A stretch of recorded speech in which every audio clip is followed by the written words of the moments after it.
எந்த ஹீரோவாது இன்னொரு ஹீரோவை பற்றி சொல்லுவானா? ஆனால் 10 இயர்ஸ்க்கு முன்னாடியே சியான் விக்ரம் ஆக்டர் ஜெயம் ரவிக்கு சப்போர்ட் பண்ணி பேசின இந்த வீடியோ தான் இப்போ சோஷியல் மீடியாவில் செம்ம வைரல்.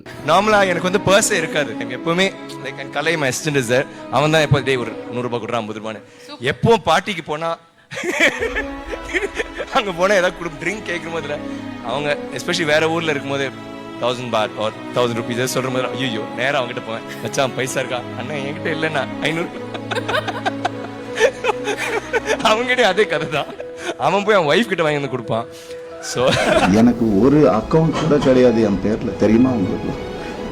ஒரே அக்கௌண்ட் தான் எனக்கு இருந்துச்சு, ஜாயிண்ட் அக்கௌண்ட் எக்ஸ் ஃபேமிலியோட. எங்கே சொன்னாலும் ஸ்வைப் பண்ணாலும் உடனே போய் என்ன எதுனால என்ன ஏன் இவ்வளோ நான் தானே சம்பாதிக்கிறேன். ரொம்ப அநியாயம் நடந்திருக்கு எனக்கு, ரொம்ப அந்த வீட்டில் ரொம்ப அநியாயம் நடந்திருக்கு, சொல்ல முடியாத அளவுக்கு அநியாயம் நடக்குது. அதனால தான் நான் வாங்கி மாட்டேன். சிங்கமா ஏன் நேச்சரை பிடிக்கும்.